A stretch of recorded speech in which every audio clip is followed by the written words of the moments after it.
ایمان کی وہ سطح نہیں ہے جو کھڑا کر دے حکم پر۔ نماز کا کس کو نہیں پتا کہ فرض ہے، کیوں نہیں پڑھتے؟ ایمان کا سرمایہ تھوڑا ہو گیا ہے۔ پردے کا کس کو نہیں پتا کہ مسلمان عورت کے لیے پردہ فرض عین ہے، کیوں نہیں پردہ ہو رہا؟ سرمایہ کوئی نہیں، پیسے کوئی نہیں، اور پیسے سے چیز خریدی جاتی ہے، ایمان سے چیز خریدی جاتی ہے، اطاعت ایمان سے آتی ہے، کیوں پردہ اٹھ گیا؟ ایمان کی حرارت۔ ایک عورت جب 5 ہجری میں پردے کا حکم آیا تو رات کو حکم آیا، کسی کو پتا چلا کسی کو نہیں چلا۔ فجر کی نماز میں عورتیں بھی آتی تھی مسجد میں، ایک الگ جگہ بنی تھی۔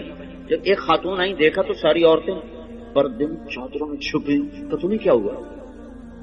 کہنے کی تجھے خبر نہیں رات کو پردے کا حکم آ گیا؟ کہ اچھا مجھے تو کوئی پتا نہیں تھا، رات کو اللہ نے کہہ دیا ہے۔ تو انہوں نے اسی وقت نماز کے بعد ایک بچے کو بھیجا، کہا جاؤ بیٹا میرے گھر سے چادر لے کے آؤ۔ وہ بچہ گیا، گھر سے چادر لے کر آیا، پھر چھپا کے چہرے کے چھپا کے جب گھر پہنچی تو ان کے خامد نے فرمایا جب تمہیں پتہ ہی وہاں جا کے چلا تھا تو اس تکلف کی کیا ضرورت تھی، یہیں آ کے شروع کر دیتی۔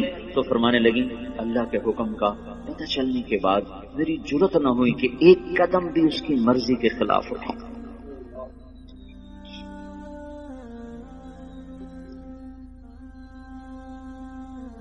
اب چونکہ ایمان کی حرارت ہے نہیں، ایمان کی طاقت کمزور ہو چکی ہے، تو ہیلے بہانے اور لچر عذر۔ حضرت فاطمہ رضی اللہ تعالیٰ عنہ کا انتقال ہونے لگا تو اپنی خادمہ سے کہا، حضرت علی موقع پر موجود نہیں، کہا کہ غسل کا پانی رکھا۔ انہوں نے پانی رکھا، انہوں نے غسل فرمایا کہ میرا فلان جوڑا نکالا، کا چارپائی میری بیچ میں تھا، تو انہوں نے کمرے کے بیچ میں چارپائی کر دی، ایسے لیٹی، قبلے کی طرف منہ کر کے کہنے لگی میں مرنے لگی ہوں، علی سے کہنا میرا غسل ہو چکا ہے، میرا کوئی کندھا بھی نہ ننگا کرے، میرا کوئی نہ سطر کھولے، میں نہا چکی ہوں، میرا غسل ہو چکا۔ ان کو مرنے کے بعد بھی یہ فکر ہے کہ میرا کندھا ننگا نہ ہو۔ آج کے لباس نہیں دیکھتے ہو، ساری کمر ننگی ہو رہی ہے، سارے بازو ننگے ہو رہے ہیں۔ یہ مغرب کی بیٹیاں بن کے عزت پانا چاہتی ہیں۔ مغرب کی عورت نے آزاد ہو کر بڑا دکھ پایا ہے، مجھے میرے رب کی قسم۔ اس کی آزادی نہیں، ہلاکت ہے، ہلاکت۔ میں آپ کو چھپاؤ چھپاؤ چھپاؤ، جتنا چھپو گی اتنا اللہ کے ہاں روشن ہو جاؤ گی، جتنا ظاہر ہوگی اتنا اللہ کی نظر میں ذلیل ہو جاؤ گی۔ یہ تو پاگلوں کا جہان ہے، پاگلوں کے پیچھے چل پڑو گے۔ ہماری مائیں وہ ہیں جنہوں نے موت کے بعد بھی کہا میرا سطر نہ کھلے، کوئی میرا کندھا بھی نہ دیکھے۔ حضرت علی تشریف لائے تو انتقال ہو چکا تھا، تو خادمہ نے کہا کہ یہ فرما کر گئی ہیں، فرمایا ایسا ہی ہوگا، ایسا ہی ہوگا۔ اسی طرح جنازہ اٹھایا گیا، اور پھر اس سے کچھ دن پہلے کی بات ہے، اسما بنت امیس سے کہنے لگی میری میت کا کوئی ایسا انتظام کرو کہ کسی کو پتہ بھی نہ چلے میرا قد کیسا، میرا جسم کیسا۔ تو انہوں نے کہا میں نے حبشہ کی ہجرت کی تھی، تو وہاں عورت کو دفن کرنے کے لیے، عورت کی میت اٹھانے کے لیے ہوتا ہے کہ وہ چارپائی کے اوپر ایسے وہ لکڑیاں جو لچکدار ہوتی وہ اس طرح پھنسا دیتے ہیں، اس کے اوپر چادر ڈال دیتے ہیں، تو اس سے وہ سارا وجود اندر چھپ جاتا ہے، پتہ ہی نہیں چلتا قد کیا ہے، موٹائی کیا ہے اور چھوٹائی کیا ہے۔ کہ بس میرے ساتھ بھی ایسا ہی کرتا۔ ایک مدد اللہ نے کی کہ میں رات کو اندھیرے میں اٹھایا، دن کے اجالے میں نہیں اٹھایا۔ ایک پردہ اللہ نے کہا کہ پوری رات کوئی پردے کا حکم دے دیا کہ محمد کی بیٹی آ رہی ہے، پردہ کرو۔ دوسرا کام اسما بنت امیس سے کروایا، انہوں نے وہ پر لگا دی۔ وہ دستور آج بھی عرب میں چلا آ رہا، حضرت فاطمہ سے جو شروع ہوا، اس سے پہلے نہیں تھا۔ یہ جو جنازہ اٹھتا ہے، آپ لوگ دیکھو حرم میں جو جنازہ ابھرا ہوتا ہے وہ خاتون کا ہوتا ہے، اس کے اوپر انہوں نے کور لگایا ہوتا ہے۔ دیکھنا جو لوگ جاتے ہیں حج پہ، وہ میں تو کئی سال سے جا رہا ہوں، کر یہ پڑھا بھی تھا، وہ دیکھا بھی ہے کہ جب خاتون کا جو جنازہ ہوتا ہے ویسے ابھرا ہوتا ہے، اور جو مردوں کا جنازہ ہوتا ہے ویسے سیدھا ہوتا ہے۔ وہ ایسے اونچا کیا ہوتا ہے تاکہ یہ عورت کس قد و قامت میں ہے وہ بھی پتہ نہ چلے۔ اسلام ایسے حیاؤں والا طریقہ زندگی بتاتا ہے کہ ہماری عورت کا مرنے کے بعد بھی پردہ ہے، یہ زندہ ہو کے باہر نکل رہی ہیں، کون ان کو سمجھائے۔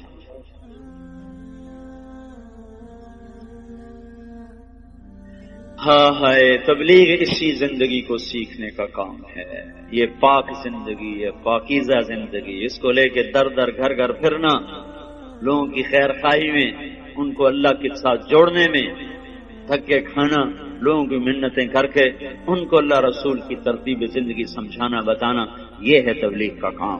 اس کے لیے ہم عورتوں کو بھی نکالتے ہیں، مردوں کو بھی نکال دو، بھائی سیکھو سیکھو۔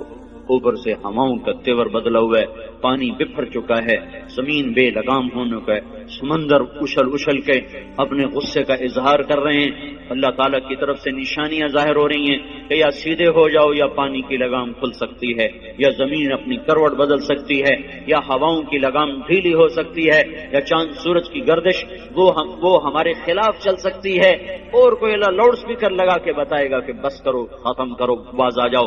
انہی چیزوں سے اللہ بتائے گا کہ لوٹ آؤ لوٹ آؤ لوٹ آؤ لوٹ آؤ۔ اس لیے بھائیو بہنوں، توبہ کرو اللہ کے دربار میں، مانگو اللہ سے معافیاں، اور اپنی زندگی کو اللہ اس کے رسول کی پاکیزہ ترتیب میں لاؤ اور ڈھالو، اس کو نکل کے سیکھو، گھروں میں اس کی فضا بناؤ، بچوں کو لے کے بیٹھو، ان کو آخرت بتاؤ، جنت بتاؤ، جہنم بتاؤ۔ آج کا ماں باپ بڑا ظالم ہے کہ 2-3 سال کے بچے کو اسکول کے حوالے کر دیتے ہیں، اور مائیں فارغ، باپ فارغ، باپ کاروبار میں، مائیں اپنے بناؤ سنگار میں۔ آج کی ماں نے جو کرنا تھا وہ تو کر نہیں رہی، اللہ نے اس کے ذمہ خامد کی روٹی نہیں لگائی، خامد کے ماں باپ کی خدمت نہیں لگا، وہ کرے تو اس کی نیکی ہے اور کرنا چاہیے، لیکن اگر وہ نہ کرے تو اس عورت کو نافرمان عورت نہیں کہا جا سکتا۔ تو پھر اس کے ذمہ کام کیا ہے؟ تھکا دینے والا، کھلا دینے والا، جوڑ درد سے پکار اٹھے، وہ کیا ہے؟ نسل کو تیار کرنا۔ یہ اتنا اوکھا کام ہے کہ دانت کے تلے پسینہ آ جائے۔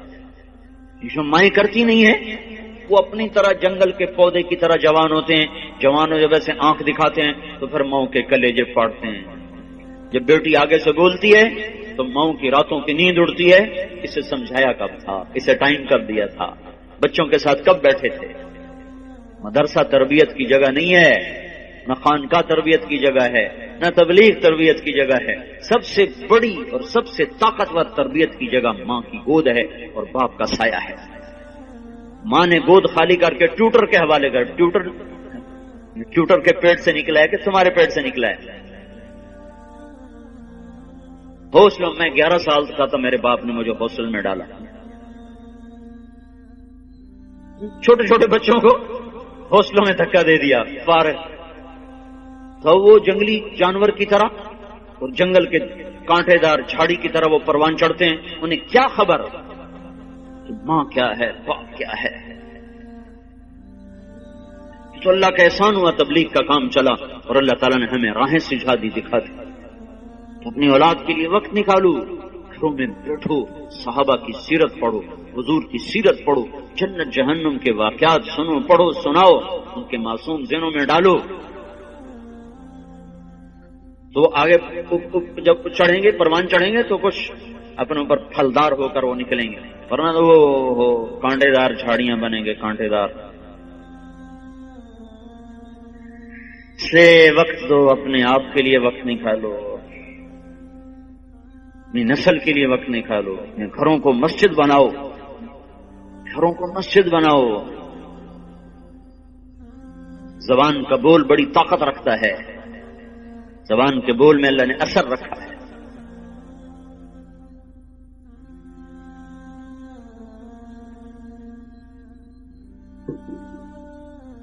عیسائیوں نے حملہ کیا، مسلمان بادشاہ نے لشکر بھیجا، خبر آئی شکست ہو، تو ملکہ نے کہا یہ خبر غلط ہے۔ بادشاہ نے غصے میں کہا کیسے غلط؟ خبر باہر سے آئی، تو اندر بیٹھ کے تو غلط کہہ، تو چپ ہو گئی۔ کچھ دنوں کے بعد خبر آئی کہ واقعی خبر غلط تھی، پتہ ہوئی، تو بادشاہ نے اپنی بیوی سے پوچھا تو نے یہ اتنے دعوے سے بات کیوں کہی تھی؟ اس نے کہا بات یہ ہے، جب یہ میرا محسوس ہوا کہ میرے پیٹ میں کوئی امانت ہے تو میرے منہ پہ ایک لقمہ بھی حرام کا نہیں آیا، میں نے کوئی مشتبہ کھانا نہیں کھایا۔ پھر جب یہ پیدا ہوا، یہ کون سنا رہی؟ کوئی کسی مولوی کی بیوی نہیں، بادشاہ کی بیوی کا سنا رہا۔ جب یہ پیدا ہوا تو میں نے جتنی دفعہ اسے دودھ پلایا، پہلے 2 نفل پڑے پھر دودھ پلایا، وضو کیا 2 نفل پڑے دودھ پلایا، 2 سال میں نے یہ چکی چلائی ہے، 2 سال میں نے یہ مشقت برداشت کی ہے کہ ہر دفعہ اس کے لیے میں وضو کرتی، نفل پڑھتی، پھر دودھ پلاتی، تو جو اتنا پاک دودھ پی کے پروان چڑھے وہ کافر کے آگے کیسے بھاگ سکتا؟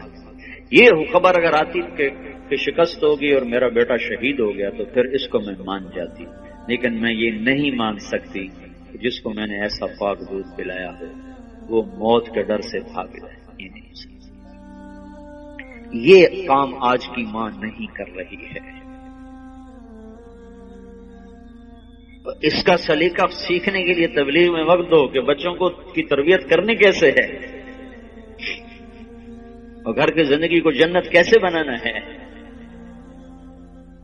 اس لیے بھائیوں بہنوں، پچھلی پہ توبہ کرو، اگلی کے لیے تیاری کرو، اپنے گھروں کو مسجد کا ماحول دو، اپنی زندگی میں پردے کو داخل کرو۔ میرے اللہ نے اسلام میں عورت کو عزت، یہ ماں کے روپ میں ہو تو اس کے قدموں تلے جنت دکھائی، یہ بیوی کے روپ میں ہو تو اللہ نے فرمایا اعلیٰ درجے کا مسلمان وہ ہے جو بیوی سے اچھا سلوک کرتا ہو، یہ بیٹی کے روپ میں ہو تو ایک بیٹی کی شادی کر دے تو جنت میں نبی کے ساتھ ایسے ہو جائے۔ اس طرح میرے نبی نے یوں اشارہ کر کے دیکھا۔ یہ بہن کے روپ میں ہو تو بہنوں کو پروان چڑھا دے، بیٹیاں نہ ہوں، اور بہنوں کو حصہ بھی دے، شادی بھی کرے، رخصت بھی کرے، خیال بھی رکھے تو جنت اس کے لیے واجب ہو جاتی۔ پہلی بیٹی پیدا ہو، پہلا بیٹا پیدا ہو، ہم خوشی مناتے ہیں، دیگیں چڑھاتے ہیں، بکرے ذبح کرتے ہیں، آسمان سے کچھ بھی نہیں ہوتا۔ اگر پہلی بیٹی پیدا ہو اور خامند بھی خوشی منائے اور بیوی بھی، یہ شرط ہے، تو آسمان سے ایک فرشتہ اترتا ہے جس کے سبز زمرد کے پر ہوتے ہیں، وہ اس بچی پر، اس ماں پر ایسے پر بچھا دیتا ہے اور کہتا ہے کہ تو بھی کمزور ہے، جس کو تو نے جنا ہے وہ بھی کمزور ہے، جو تم دونوں پہ خرچ کرے گا اللہ اس کا ساتھی ہو جائے گا۔ بیٹا پیدا ہو تو کوئی فرشتہ نہیں آتا، بیٹی پیدا ہو تو یوں فرشتے نازل ہوتے ہیں۔ تو اللہ تعالیٰ نے عورت کو عزت دی، مقام دیا، ہر رشتے میں، ہر روپ میں اس کو ایک عالی شان مقام دیا کہ یہ کھلونا نہیں ہے، یہ تمہاری ہوس کو پورا کرنے کا آلہ نہیں ہے، اس کو اللہ نے عزت دی ہے، اس کو عزت کے ساتھ ہر رشتے میں اس کو عزت دو۔ اور علماء فرماتے ہیں کہ اللہ سیدھا دائیں طرف زیادہ افضل ہے بائیں سے، لیکن اللہ تعالیٰ نے اماں حوا کو بائیں طرف سے پیدا کیا، آدم علیہ السلام کی بائیں پسلی سے نکالا، تو بائیں طرف دل ہوتا ہے، سیدھی طرف دل نہیں ہوتا، دل الٹی طرف ہوتا ہے۔ تو اس میں ایک پیغام دیا کہ عورت کسی بھی رشتے میں ہو اس کی جگہ دل کے قریب ہونی چاہیے۔ یہ اس طرف سے پیدا کرنے میں یہ پیغام ہے کہ عورت کسی بھی روپ میں ہو وہ دل کے قریب ہونی چاہیے۔ تو چونکہ دین سیکھا نہیں تو کچھ عیاشی میں پڑھ کے کھلونا بنا لیتے ہیں، کچھ اپنی معاشرت میں آ کر مارنا، پیٹنا، گالیاں دینا، ماں نے شکایت لگائی تو مارنا شروع کر دیا، کسی بہن نے شکایت لگائی تو مارنا شروع کر دیا، باپ نے شکایت لگائی تو بے عزت کرنا شروع کر دیا۔ یہ میرے ماحول کی چیز ہے، اور اللہ تعالیٰ نے یہاں یعنی شہوت غلط لفظ نہیں ہے، خواہشات کو کہتے ہیں، خواہشات کی محبت ہر انسان کے دل میں ہے۔ سب سے پہلے عورت کو ذکر کیا ہے کہ کسی بھی گھر کی رونق عورت کے ساتھ، جس گھر میں عورت نہیں ہوتی وہ گھر چڑیا گھر بنا ہوتا۔ اور لباس سے دونوں کو تشبیہ دی کہ لباس سے 1 سیکنڈ کے لیے ہم بے نیاز نہیں ہو سکتے، ایسے ہی عورت کے بغیر اور عورت مرد کے بغیر 1 لمحے کے لیے ایک دوسرے سے بے نیاز نہیں ہو سکتے۔ سب کچھ ہو بیوی نہ ہو تو تنہائی کا احساس مار دیتا ہے۔ اس سے ایک اور مطلب نکلتا ہے کہ لباس کے بغیر 1 لمحہ گزارا نہیں۔ سارا دن پانی نہیں پیتے ہیں نا، اب میں بیان میں پانی پی رہا ہوں، لیکن 16 گھنٹے تو گزارے ہیں نا، پانی نہیں پیا، کھانا نہیں کھایا، 16 سیکنڈ لباس کے بغیر گزار سکتے ہیں؟ بولو، کوئی بھی کمرے میں نہ ہو، تم تنہا ہو، تم کپڑے اتارو تو تم اپنے آپ کو عجیب فیل کرو گے، تم خود اپنے آپ کو چادر میں چھپانے کی کوشش کرو گے۔ ان لباس ایک ایسی زبردست ضرورت ہے بلا دلیل کہ تم تنہا کمرے میں بھی کپڑے اتارو تو تم اپنے آپ کو عجیب سا محسوس کرتے ہو۔ اس سے پتہ چلا کہ بیوی کے بغیر کوئی زندگی نہیں ہے اور خامد کے بغیر عورت کی کوئی زندگی نہیں ہے۔ یہ ہمارا بدبخت معاشرہ ہندی کہ کسی بچی کو طلاق ہو جائے وہ گل سڑ کے مر جاتی، اس کی شادی نہیں ہوتی۔ کوئی جوان بچی بیوہ ہو جائے وہ سسک کے مر جاتی، اس کی شادی نہیں ہوتی۔ کوئی 40-50 سال کا ہو جائے مرد، اس کی بیوی مر جائے، کوئی اس کو لڑکی دینے کے لیے تیار کوئی نہیں۔ اور لباس کا لفظ بتاتا ہے کہ شادی کے بغیر انسان ننگا ہے، اور ننگے انسان کا کوئی کہیں بھی گزارا نہیں ہے۔ لفظ لباس بتاتا ہے کہ ہم اس چیز کو رواج دیں کہ شادیاں ہوں، بیوہ کی شادی ہو، مطلقہ کی شادی ہو، کوئی کس کی بیوی مر جاتی ہے۔ حضرت ابن مسعود کا فرمان ہے اگر میری موت میں 10 دن باقی ہوں تو بھی میں شادی کر لوں گا اگر میری بیوی مر جائے تو۔ ابو ہریرہ کہتے ہیں اگر میری زندگی میں 7 دن باقی ہوں اور میری بیوی مر جائے تو میں 1 ہفتہ بھی شادی کے بغیر نہیں رہوں گا، میں شادی کر لوں گا۔ تو ہم ایک ہندی معاشرے سے متاثر ہیں جہاں بیوہ کی کوئی سنوائی نہیں، مطلقہ کی کوئی سنوائی نہیں، اور کوئی جوان بھی 2-4 بچے ہیں اور بیوی مر جائے تو اس کی کوئی شادی نہیں ہے، وہ سسک کے وہ بلک کے زندگی گزارتے ہیں۔ ہم لوگ اس کو رواج دیں۔ لباس، لفظ لباس بتا رہا ہے کہ جیسے لباس کے بغیر ایک لمحہ آدمی چین سے نہیں بیٹھ سکتا، ایسے ہی اس رشتے کے بغیر زندگی میں کوئی خوبصورتی نہیں، کوئی حسن نہیں۔ میں نے جیسے کہا لباس سب سے قریب ہے، تو اس کے بعد بیوی کا حق سب سے پہلے آ جاتا ہے۔ ماں باپ کی طرف سے زیادتی آئے تو تمہارے ذمے ہے اپنی بیوی کو بچاؤ، اللہ کے واسطے اپنی بیویوں کی حفاظت کرو۔ ہاں تمہاری بیوی کی طرف سے زیادتی آئے تو اللہ کے واسطے ماں باپ کی حفاظت کرو۔ تو اس کا مطلب یہ نہیں کہ تم ڈنڈا اٹھا لو، اپنے اخلاق ایسے بناؤ، سپرنگ بن جاؤ، سپرنگ جو فریشر سے کو قبول کر کے دب کے نیچے چلا جاتا ہے۔ نیچے جانے میں جڑ جانے کا نظام چھپا ہوا ہے کہ جھک جاؤ، ماں باپ ناراض ہو ان کے پاؤں پکڑ لو، بیوی ناراض ہو اس کے پاؤں پکڑ لو۔ ذلت میں عزت چھپی ہوئی ہے، ساری زندگی کا تجربہ بتا رہا ہوں۔ ذلت، اللہ کی رضا کے لیے ذلت اٹھانے میں عزت چھپی ہوئی ہے۔ ہن لباس لکم، کتنا ہی مجھے غصہ چڑھا ہو میں اپنے کپڑے پھاڑوں گا، مجھے غصہ آ گیا میں نے اپنے کرتے پھاڑنے میں، کسی یہ پاگل تو کرے گا، سمجھدار دوئے دا کرتا پاڑے گا، اپنا نہیں پاڑے گا۔ اب مجھے بیوی پہ غصہ چڑھ گیا تو میرا لباس ہے، اس کو تار تار کر دوں، گالیاں دوں، تھپڑ ماروں، تو ایسا ہی جیسے میں اپنے کرتے کو پھاڑ رہا اور اپنے کرتے کو تار تار کر رہا۔ بیوی کو غصہ چڑھے تو وہ اپنے کپڑے پھاڑتی ہیں۔ کپڑوں کے لیے کتنے حفاظتی نظام ہیں، الماریاں بنی ہوئی ہیں اور ہینگر بنے ہوئے ہیں، کریز خراب نہ ہو۔ میں جب پڑھتا تھا نا لاہور تو اسکول میں یا کالج کا میں سب سے خوش لباس لڑکا کہلاتا تھا کہ میں اپنی اسکول سے آ کر نا، اب ہاسٹل میں کوئی استریاں تو ہیں نہیں، نہ ہی کوئی نوکر، تو اپنی پتلون کو ایسے ہاتھوں سے استری کرنا اور کر کے پھر تہ لگانا، پھر سرانے کے نیچے رکھنا اور اس کے اوپر سونا۔ تاکہ شیطان کی دعوت 4 چیزوں سے چلتی ہے، حکومت سے، طاقت سے، پیسے سے، عورت سے۔ غلط عورت، آج بری نہیں، غلط عورت۔ الدنیا کلھا متاع وخیر متاعها المرأة الصالحة، دنیا مختصر سامان زندگی ہے اور اس کی سب سے اعلیٰ درجے کی چیز نیک عورت ہے۔ النساء سے مراد ہے غلط عورت۔ حبب الی مجھے 3 باتیں پسند ہیں، خوشبو، عورت سے کیا مراد ہے؟ بیویاں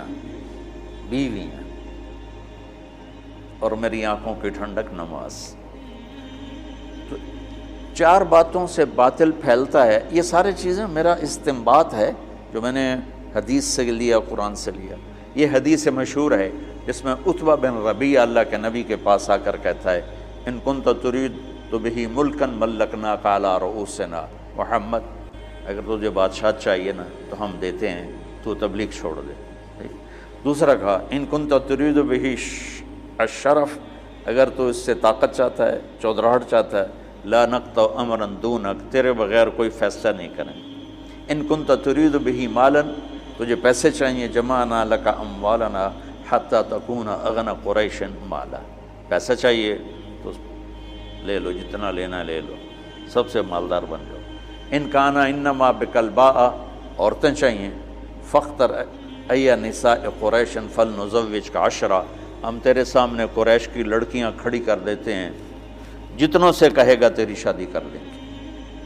اس وقت تعداد تو مقرر نہیں تھی۔ یہ 4 باتیں عتبہ نے پیش کی، تو اس سے میں نے یہ استدلال کیا اور یہ استنباط کیا کہ ان 4 باتوں سے پہلے دعوت چلے گی، پھر یہ 4 باتیں کام دیں گی۔ اگر دعوت نہیں ہے تو یہ 4 باتیں حرکت میں ہی نہیں آئیں گی۔ دعوت اصل سبب ہے، اس سبب کو اٹھانے والی 4 چیزیں ہیں۔ باطل کا سبب دعوت ہے، اس دعوت میں رنگ بھرنے والی حکومت، طاقت، پیسہ، عورت۔ اور ادھر جب آپ فارغ ہو گئے، جب وہ عتبہ اپنی بات سے فارغ ہو گئے تو آپ نے کہا فرغت ابو الولید تو فارغ ہے، تیری بات پوری ہوگی؟ انہوں نے کہا ہاں۔